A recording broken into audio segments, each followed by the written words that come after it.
যেমন কোনো ব্যক্তি যদি রমাদানে সাহারির সময় শেষ হয়ে যাওয়ার পরও এখনো সময় আছে ভেবে পানাহার করেন, অথবা ইফতারের সময়ের আগে ইফতার করে ফেলেন, তাহলে তার করণীয় কি?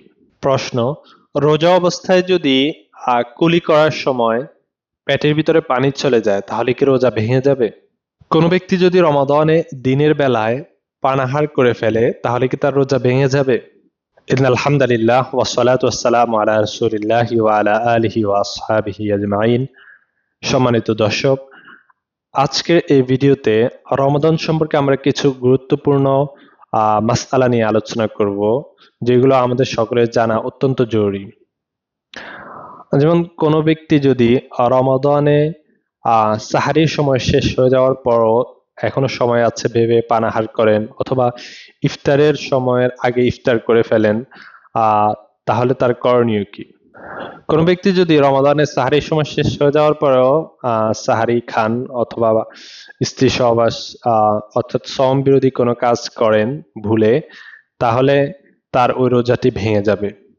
তবে রোজা ভেঙে যাওয়ার পরও তাকে বাকি দিন ইমসাক করতে হবে, অর্থাৎ রোজাদারের মতোই থাকতে হবে, এবং পরবর্তীতে তাকে ওই একটি রোজা কাজা করে নিতে হবে। অর্থাৎ কাফারা জরুরি নয়, যেহেতু তিনি ইচ্ছাকৃতভাবে রোজাটি ভাঙেননি। আর ইফতারের ক্ষেত্রেও একই কথা, অর্থাৎ যদি কেউ সময়ের আগে ইফতার করে ফেলেন, সেটা মেঘলা দিনের কারণে হোক, অথবা অনেক অন্ধকার হয়ে গিয়েছে, অথবা ঘড়ির ভুলের কারণে, যে কোনো ভুলের কারণে যদি ইফতারের সময় হওয়ার আগে কেউ ইফতার করে ফেলেন, তাহলেও তার রোজাটি ভেঙে যাবে এবং পরবর্তীতে আরেকটি রোজা কাফারা কাজা আদায় করে নিতে হবে। সহিহ বুখারীতে এসেছে, আসমা বিনত আবু বকর রাদিয়াল্লাহু তাআলা আনহা তিনি বলেন, আমরা রাসূলুল্লাহ সাল্লাল্লাহু আলাইহি ওয়াসাল্লামের যুগে একবার ইফতার করলাম, এরপরে আবার সূর্য দেখা গেল। তখন তিনি বলেন, এরপর আমাদেরকে নির্দেশ দেওয়া হয়েছিল যে আমরা যেন এই রোজাটি কাজা করি। সুতরাং এর থেকে বোঝা যায় যে ভুলে যদি ইফতার করে ফেলে পরবর্তীতে ওই রোজাটি কাজা করতে হবে। প্রশ্ন: রোজা অবস্থায় যদি কুলি করার সময় পেটের ভিতরে পানি চলে যায় তাহলে কি রোজা ভেঙে যাবে? হ্যাঁ, রোজা অবস্থায় যদি কুলি করার সময় পেটের ভিতর পানি চলে যায় তাহলে রোজা ভেঙে যাবে। অর্থাৎ কারো তিনি রোজা রেখেছেন, এটা তার স্মরণ আছে, কিন্তু অসাবধানতাবশত যদি পেটের ভিতরে পানি চলে যায় তাহলে রোজাটি ভেঙে যাবে।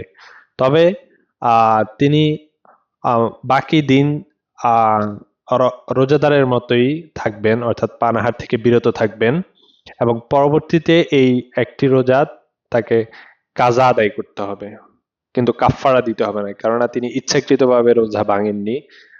এই জন্য শুধুমাত্র একটি রোজা কাজা করে দিলেই হয়ে যাবে। কোনো ব্যক্তি যদি রমাদানে দিনের বেলায় পানাহার করে ফেলে তাহলে কি তার রোজা ভেঙে যাবে? উত্তর: না। কোনো ব্যক্তি যদি রমাদানে ভুলে পানাহার করে ফেলে তাহলে তার রোজা ভাঙবে না, কেননা সহিহ বুখারীতে এসেছে, রাসূলুল্লাহ সাল্লাল্লাহু আলাইহি ওয়াসাল্লাম থেকে বর্ণিত, তিনি বলেন, ইদা নাসিয়া ফা আকালা ওয়া শারিবা ফালইউতিম সাওমাহু ফা ইন্নামা আতামাহুল্লাহু ওয়া সাকাহু। অর্থাৎ কোনো ব্যক্তি যদি রমাদানে রোজা রেখে দিনের বেলায় ভুলে পানাহার করে ফেললো, সে যেন তার সওমকে পরিপূর্ণ করে, কেননা তাকে আল্লাহ রাব্বুল আলামিন পানাহার করিয়েছেন। অর্থাৎ তার রোজা হয়ে যাবে, সে যেন রোজা কন্টিনিউ করে।